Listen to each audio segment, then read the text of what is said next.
ఓం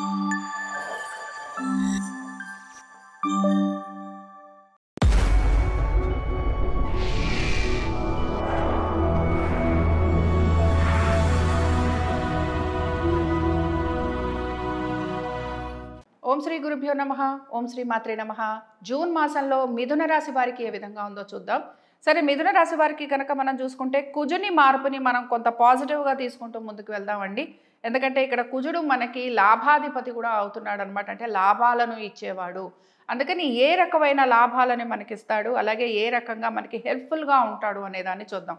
సరే, ఇప్పుడు ఇక్కడ మీరు గనక ఏమైనా సరే కొంచెం పెట్టుబడులు లాంటివి పెట్టాలనుకున్నారు, లేకపోతే మీకు అర్జెంటుగా ఈ మాసంలో మీకు డబ్బులు అవసరం ఉంది, లేకపోతే మీరు ఏదైనా సరే ఒక ప్రాజెక్ట్ మీద ఇన్వెస్ట్ చేద్దాం అనుకుంటున్నారు, లేకపోతే మీరు ఏమైనా వస్తువాహనాలు అమర్చుకోవాలనుకుంటున్నారు, వీటికి సంబంధించి కనుక మనం చూసుకుంటే వీటికి సంబంధించి మీకు చాలా చాలా అనుకూలంగా ఉండబోతోంది.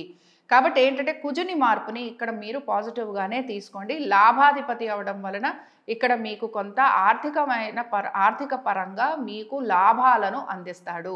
అయితే ఇక్కడ ఏంటంటే ఆయన ఇచ్చే కొంచెం నెగటివ్ ఫ్యాక్టర్ కూడా ఉంటుంది. ఇప్పుడు మనం ఎగ్జాంపుల్ ఒకటి చెప్పుకుందాం. ఎండలో బాగా ఎండాకాలంలో మనం ఫ్రిడ్జ్లోని వాటర్ తాగాం, చల్లగా ఉన్నాయి, గొంతు తడారిపోతుందని ఫ్రిడ్జ్లోని వాటర్ తాగాం. ఫ్రిడ్జ్లోని వాటరు మనకేం చేస్తుంది, ఇమ్మీడియట్గా మనకి రిలీఫ్ ఇస్తుంది, అమ్మయ్య చల్లటి నీళ్లు తాగాము అని. కానీ దానివల్ల తర్వాత వచ్చే రిజల్ట్ ఏంటి, మనకి గొంతు పట్టేయటం, లేకపోతే కొంచెం జలుబు పడిసం లాంటిది చేయటం, ఇలాంటివి చేస్తుంది కదా. సేమ్ అన్నమాట. ఇక్కడ కుజుడు ఏం చేస్తున్నాడు, లాభాన్ని కలిగిస్తున్నాడు. కానీ ఇక్కడ ఈయన ఇచ్చే నష్టం ఏమిటి అని అంటే, మీరు ఏమైనా సరే ఇప్పుడు మనం మామూలుగా ఇల్లు కొనుక్కోవాలనుకుంటున్నాం, వెహికల్స్ కొనుక్కోవాలనుకుంటున్నాం, లేకపోతే ఇంకెక్కడో అక్కడ ఒక మంచి శుభకార్యం కోసం ఖర్చు పెట్టాలనుకుంటున్నాం, వీటికి మనం ఎక్కడో అక్కడ డబ్బు సమకూర్చుకోవటం అనేది అవసరం కదా. కాబట్టి దీన్ని మీరు నెగటివ్గా తీసుకోకండి, అది నేను అనేది. ఇక్కడ ఏదైనా సరే మనం ఒక ఇల్లు కొనుక్కున్నామంటే మొత్తం మనం డౌన్ పేమెంటే చెయ్యం కదా. కొంత ఎక్కడో అక్కడి నుంచి మనం ఈఎంఐల ప్రాసెస్లోనో లేకపోతే ఏదో ఒక రకంగా మనం డబ్బు తీసుకురావడం అనేది కలుగుతుంది కనుక మీరు లోన్స్ లాంటివి కనుక అప్లై చేసుకుంటూ ఉంటే, లేకపోతే ఫ్రెండ్స్ నుంచి సహాయం కోరుతూ ఉంటే మీకు ఈ విషయాలలో మీకు బాగుంటుంది. ఇంకొక విషయం మీకు తప్పకుండా చెప్పాలి. మీరు ఏదైనా కాంపిటేటివ్ స్పిరిట్లో ఉన్నారనుకుందాం, లేకపోతే ఎవరితో అయినా కాంపిటీషన్లో ఉన్నారు, లేకపోతే మీ శత్రువులే మీకు ఎక్కువగా ఉన్నారు. అలాంటప్పుడు ఈ శత్రువుల నుంచి కూడా మీకు చాలా చాలా బెనిఫిట్స్ వస్తాయన్నమాట. అంటే వీళ్ళు మీకు చెడు చేయబోయి మంచి చేయబోతున్నారు. ఆర్ మీరే అయ్యో నేను కింద పడిపోతున్నానేమో అనుకుంటూ మీరు చేసే ఒక పని వలన మీకేం జరుగుతుందంటే ప్రాఫిట్ అనేది జరుగుతుంది. సో రెండు ఫలితాలు ఉంటాయి. వీటన్నిటితో పాటుగా గమనించాల్సిన విషయం ఏంటంటే కొంచెం స్ట్రెస్ లెవెల్స్ కూడా పెరుగుతాయి. సరే, ఉద్యోగస్తులు ఇందాక నేను చెప్పిన దాన్నే మనం ఇంకొంచెం ఎక్స్టెండ్ చేసుకొని వెళ్దాం. ఉద్యోగస్తులకి కనుక మనం చూసుకున్నామనంటే మార్పులు చేర్పులు ఖచ్చితంగా కలగబోతున్నాయి. ఈ మార్పులు చేర్పులు మీకు అనుకూలంగా ఉంటాయి అని కూడా మనం చెప్పుకోవచ్చు.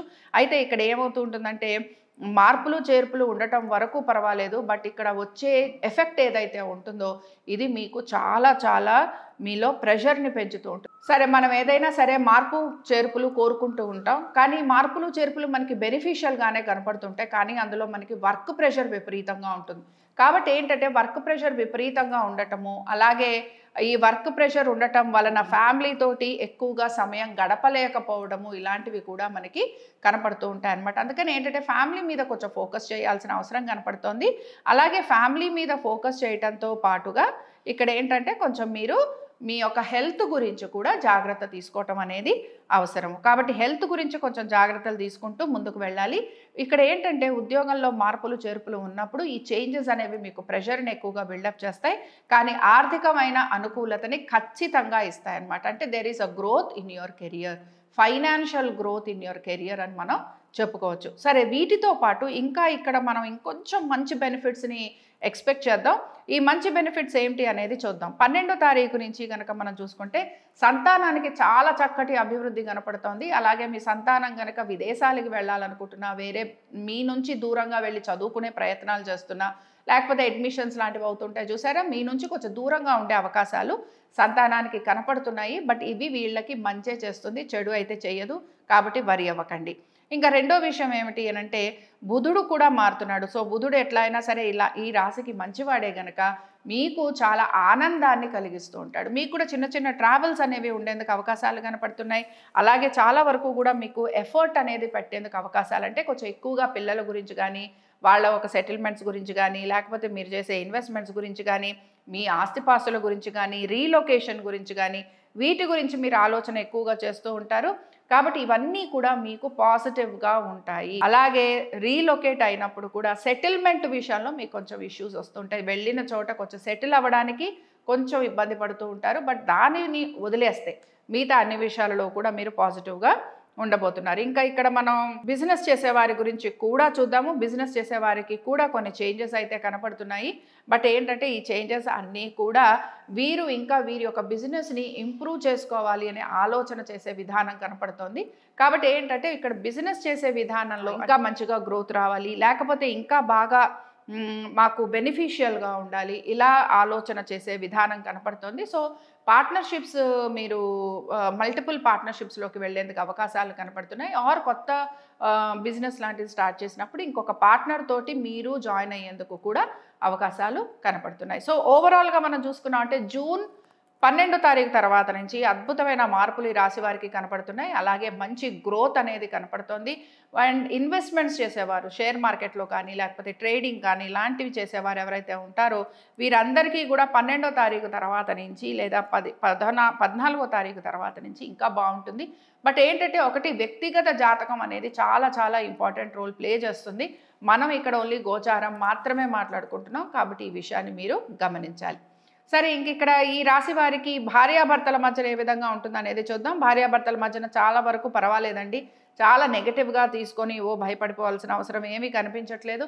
చాలా వరకు ఇద్దరి మధ్యన ఒక మంచి అండర్స్టాండింగ్ అండ్ కోఆపరేషన్ అనేది ఖచ్చితంగా కనపడుతోంది. కాబట్టి ఈ రాశి వారు ఎటువంటి పరిహారం చేస్తే బాగుంటుంది? వీరు ఇక్కడ ఏం చేస్తారంటే లక్ష్మిని అలాగే విష్ణుమూర్తిని ఆరాధన చేస్తూ ఉండండి, ఇద్దరిని కలిపి. అంటే ఏంటంటే స్వామివారి అష్టోత్తరంతో పాటు లక్ష్మీ అష్టోత్తరం చదవటం, లేకపోతే శ్రీ సూక్త హోమం చేసుకోవటం అద్భుతమైన రిజల్ట్స్ ఇస్తుందండి. పౌర్ణమి రోజు చేసి చూడండి, మంచి రిజల్ట్స్ వస్తుంది. అలాగే దీంతో పాటు స్వామివారి అష్టోత్తరం చదవటం. కాబట్టి మీరు ఇలాంటివి చేస్తూ ఉంటే మీకు ఆర్థిక పరంగా అనుకూలత రావటం, భార్యాభర్తల మధ్యన బాగుండటం, బిజినెస్ చేస్తున్న వారికి అలాగే జాబ్స్ చేస్తున్న వారికి చాలా వరకు అనుకూలంగా ఉండేందుకు అవకాశాలు ఉంటాయి. ఇవి మిథున రాశి వారి ఫలితాలు. శుభం.